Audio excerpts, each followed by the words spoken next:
Hello students, so আজি মই আপোনালোকৰ কাৰণে এটা ভিডিও লৈ আহিছিলো স্পেশালি যি সকল ষ্টুডেন্টে এইবাৰ এইচএস ফাৰ্স্ট ইয়াৰত এডমিশন লৈছে আৰু সেই সকল ষ্টুডেন্টৰ কাৰণে মই আজি এটা সাবজেক্টৰ ওপৰত লৈ আহি আছো আৰু সেই সাবজেক্টৰ ভিডিও হল ফাইনান্স ওকে এইচএস ফাৰ্স্ট ইয়াৰৰ এটা মোস্ট ইম্পৰ্টেন্ট সাবজেক্ট বা মোস্ট স্কোৰিং সাবজেক্ট হল ফাইনান্স সো যি সকল ষ্টুডেন্টে ফাইনান্স সাবজেক্টটো সিলেক্ট কৰিছে বা লৈছে সেই সকল ষ্টুডেন্টে মনত ৰাখিব লাগিব ফাইনান্স কি বস্তু বা ফাইনান্স কিয় দৰকাৰী ঠিক আছে সো আজি মই আপোনালোকক ফাইনান্সৰ ওপৰত কিছুমান সৰু সৰু বস্তু কম আজি কিছুমান এনেকুৱা বস্তু কম যে অকল ফাইনান্সৰ ষ্টুডেন্টে জানিব লাগিব হেনুকা কথা নহয় এই ইয়াতে কিছুমান এনেকুৱা সৰু সৰু কথা কম যি অকল ইকোনমিক্স আছে তেওঁলোকৰ কাৰণে দৰকাৰী বা যিকোনো কমাৰ্চৰ ষ্টুডেন্টে হওক বা কমন পাব্লিকে হওক এই ভিডিওটো চোৱাটো অত্যন্ত দৰকাৰী কাৰণ কিছুমান সৰু সৰু বস্তু মই এই ভিডিওটোৰ জৰিয়তে আপোনালোকক শেয়াৰ কৰিম বা বুজাবলৈ চেষ্টা কৰিম অতি সহজ উপায়েৰে ধৰক যেনেকুৱা যে এই ভিডিওটো আপোনালোকে চাই আপোনালোকে শিকিব পাৰিব যে বেংক কি বস্তু বা বেংকে কেনেকে কাম কৰে বা কোনবোৰ বেংকবোৰৰ ক্যাটেগৰি কিছুমান আছে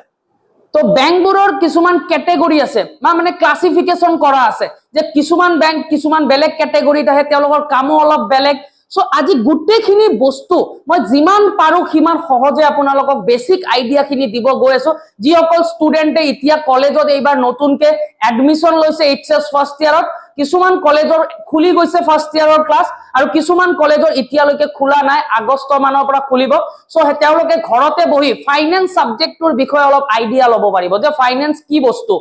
তাৰ কাৰণে আজি মই আপোনালোকক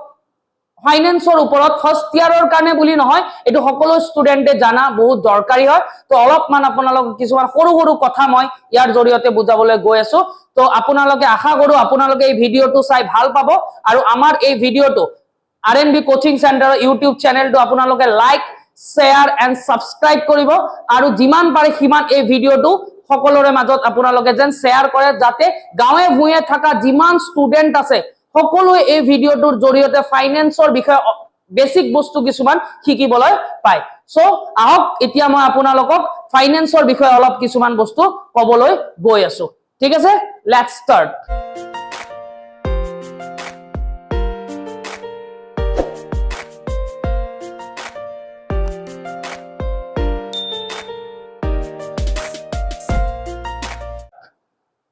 So first মই আপোনালোকক স্টাৰ্ট কৰিম এটা বস্তুৰ পৰা হেতু হল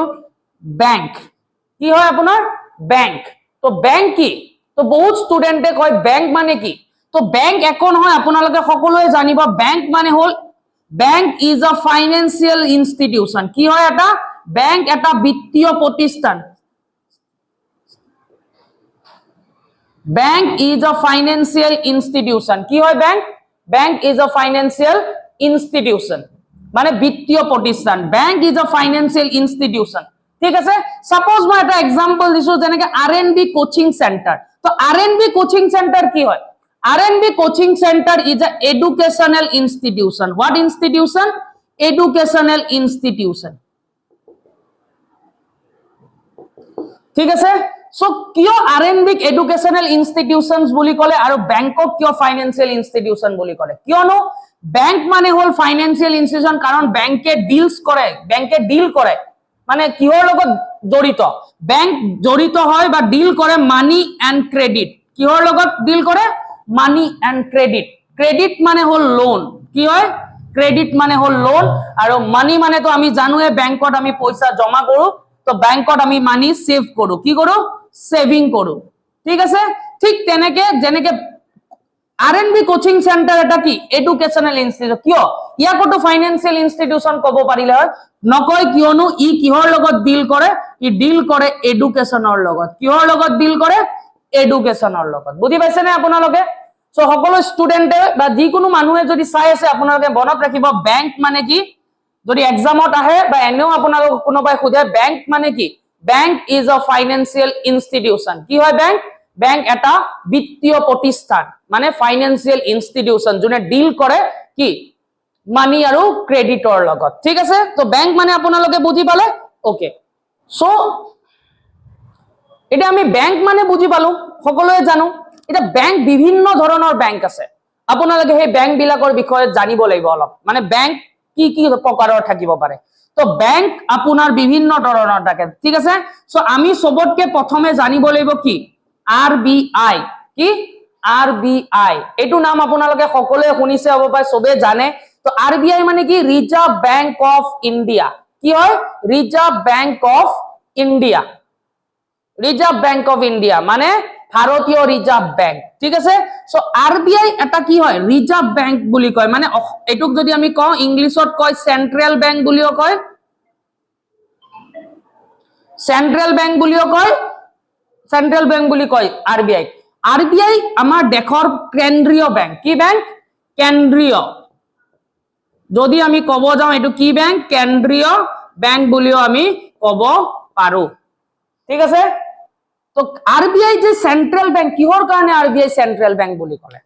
মানে মেইন বেংক আমাৰ দেশৰ যদি যিমানবোৰ বেংক আছে তাৰে সবতকে মেইন বেংকটোৱে হল কি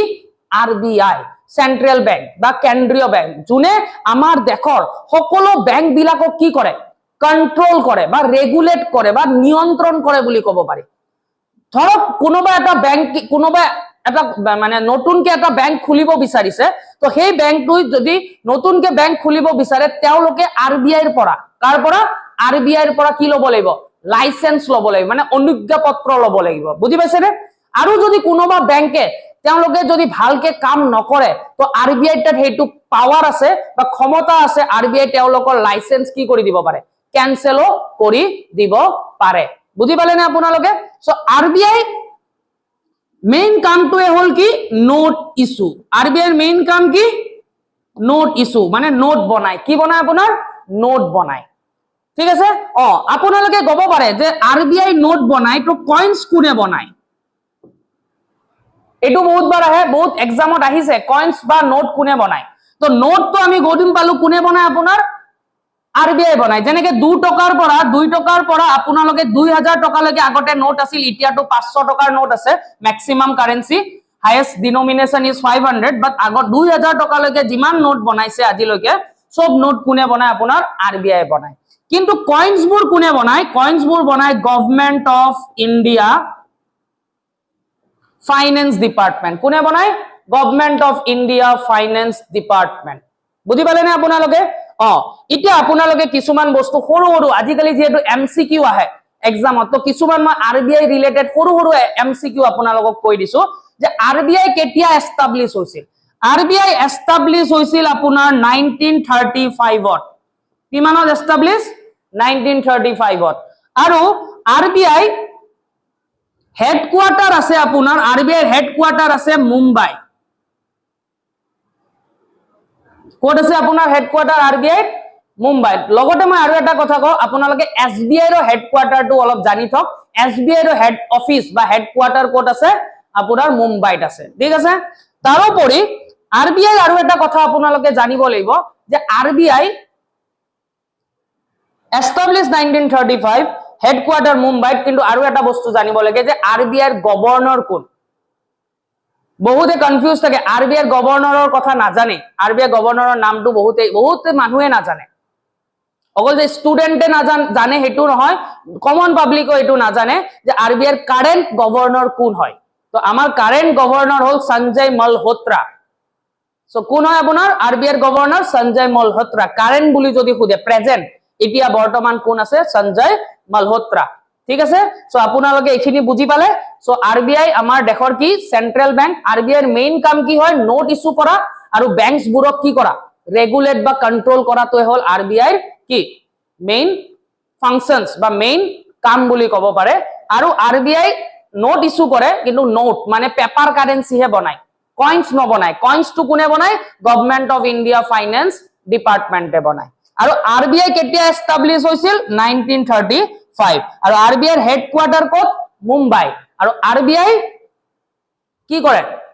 আৰবিআইৰ কাৰেন্ট বা প্ৰেজেন্ট গভৰ্নৰ যদি আপোনালোকৰ এক্সামত আহে তো আনসাৰ হল আপোনালোকৰ সঞ্জয় মালহোত্ৰা ঠিক আছে সো আৰবিআইৰ বস্তুখিনি অলপ আপোনালোকক বেসিক এটা আইডিয়া দিছো ঠিক আছে এতিয়া মই অলপমান বেংক মানে কি বেংকে কেনেকে কামবোৰ কৰে বা বেংক কেনেকে প্ৰফিট কৰি আছে বা বেংকে কেনেকে কৰে তো হেতু মই অলপ আপোনালোকক দেখাব গৈ আছো সো সাপোজ মই এটা আপোনালোকৰ বেংকে কেনেকে কাম কৰে বা বেংকে কেনেকে প্ৰফিট কৰি আছে বা বেংক কেনেকে চলি আছে সেইটোৰ ওপৰত মই আপোনালোকক দেখাই আছো। ধৰি লওক এটা বেংক আছে এক্স বেংক, কি বেংক আপোনাৰ এক্স বেংক, আৰু এজন মানুহ আছে এ নামৰ এজন মানুহ। সেই মানুহজনে ধৰক আপোনাৰ এ কি কৰিলে এক্স বেংকত 10,000 টকা জমা কৰিলে, কি কৰিলে ডিপোজিট কৰিলে, কি কৰিলে 10,000 টকা জমা কৰিছে। তো আপোনালোকে সকলোৱে জানে, সকলো ষ্টুডেন্ট বা পাব্লিকেও জানে যে আমি যেতিয়া বেংকত পইচা জমা কৰো বেংকে আমাক কি দিয়ে, বেংকে আমাক ইন্টাৰেস্ট দিয়ে নে নাই, দিয়ে। ধৰক আপোনালোকক মই ধৰিলো যে বেংকে আমাক কিমান, এইটো এক্স বেংক নাম এটা দিছো মই, এনে কোনো বেংকৰ মই নাম ইউজ কৰা নাই, এনে এটা নাম দিছো এক্স বেংক। ধৰক এক্স বেংকটোই মিষ্টাৰ এ কিমান পাৰ্চেন্ট ইন্টাৰেস্ট দিব, ধৰক এনে এক্সাম্পল দেই, এইটো এক্সাক্ট ৰেট নহয়, এইটো মই জাস্ট বুজাবৰ কাৰণে ইউজ কৰিছো। 5% কিমান ইন্টারেস্ট দিব, 10,000 টকা জমা থলে বেংকে আমাক কিমান দিব, 5% ইন্টারেস্ট দিব। এতিয়া যে এই যে মিষ্টাৰ এ 10,000 টকা জমা থলে এই বেংকটোই কি কৰিব, এইখিনি পইচা, এই পইচাটো বেংকে কি কৰিব, বেংকত জমাই থৈ দিব নেকি, নথয়। বেংকে কি কৰে, এই পইচাখিনি এজন বেলেগ কাস্টমাৰক বা গ্ৰাহকক সেইটো কি দিব, ধৰক বি নামৰ মানুহজনক কি দি দিব, ধৰক 10,000 টকাই ধৰি ললো মই, 10,000 টকাই কি দি দিব, লোন দি দিব, ঠিক আছে, দি দিলে। এটা যেতিয়া বি মানুহজনে বেংকৰ পৰা লোনটো লব, এই বি মানুহজনে বেংকক কি দিব লাগিব, আমি লোন ললে কি দিব লাগে বেংকক, বেংকক কি দিব লাগে, বেংকক আমি ইন্টারেস্ট দিব লাগে। ধৰক আমি কিমান ইন্টারেস্ট দিব লাগিব, 10%, কিমান দিব লাগিব 10%, ঠিক আছে। তো বিয়ে যেতিয়া 10% দিব, 10,000 10% কিমান 1000 টকা, মানে বিয়ে বেংকক কিমান টকা ইন্টারেস্ট দিলে 10,000 টকা, আৰু বেংকে কিমান পার্সেন্ট ইন্টারেস্ট দিব 5%, তো কিমান হ'ব 500 টকা, মানে বেংকে আমাৰ পৰা ললে 1000 টকা আৰু মিষ্টাৰ এক কিমান দিলে 500 টকা দিলে, তো কিমানৰ ডিফাৰেন্স আহিল 500 টকাৰ ডিফাৰেন্স আহিল নে নাই, এই 500 টকাটোৱে হল কি বেংকৰ প্ৰফিট। তো বেংকে এনেকে যদি এইটো 10,000 কৰোৰৰ লোন দিয়ে, তো এইটো আমাৰ কিমান কৰোৰ বেংকৰ প্ৰফিট হৈ যাব,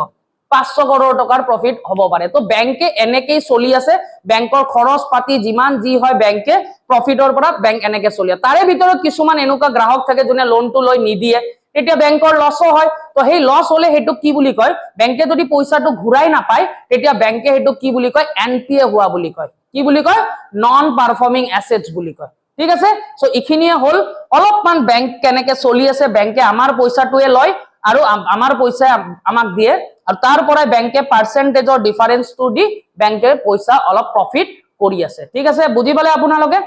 ওকে, সো আপোনালোকে আশা কৰো আপোনালোকে যিখিনি মই বেসিক্স আইডিয়া দিলো, মানে বেংক মানে কি, বেংকে কেনেকে কাম কৰে বা বেংকৰ কেনেকে প্ৰফিট হয় বা আরবিআই মানে কি, এইখিনি বস্তু মই আপোনালোকক অলপ বেসিক আইডিয়া দিছো। যদি আপোনালোকে এই ভিডিওটো ভাল লাগিছে আপোনালোকে কমেন্ট বক্সত যাই কমেন্ট কৰক, আৰু